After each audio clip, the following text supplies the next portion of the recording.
ഇവിടെ പാരീസിൽ ഒത്തിരി ലോക്കൽ മാർക്കറ്റുകളുണ്ട്. അപ്പോൾ ഇന്ന് നമ്മൾ മാർക്കറ്റിൽ പോയപ്പോഴത്തേക്കും കുറച്ച് പച്ച മീൻ കിട്ടിയായിരുന്നു.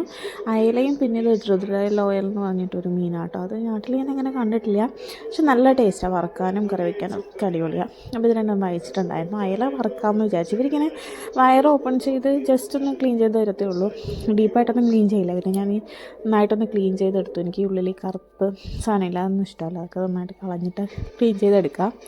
എടുത്ത് സാധാ കറി വയ്ക്കുന്ന പോലെ, നാട്ടിലെ പോലെയൊന്നുമല്ല, എൻ്റേതായ ഒരു കുറച്ച് ചാറ് കൂട്ടിയിട്ടാണ്, വേറെ കറിയൊന്നും വെക്കുന്നില്ല. അതുകൊണ്ട് ആ ഒരു രീതിയിലാണ് ഞാൻ കറി വെച്ചത്. മുളക് ഇട്ടിട്ടാണ് വെച്ചത്, തേങ്ങയൊന്നും അരച്ചില്ല.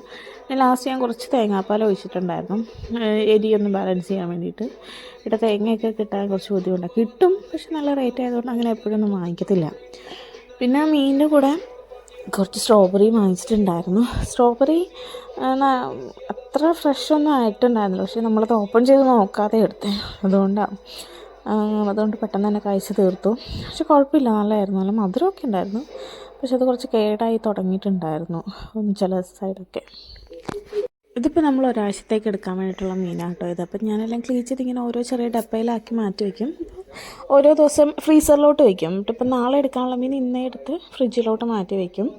അപ്പോൾ നാളെ ആകുമ്പോഴത്തേക്ക് തണുപ്പ് മാറിയിട്ടുണ്ടാവും, എന്നാൽ കേടാവത്തുമില്ല. അങ്ങനെ എടുക്കുന്നത്.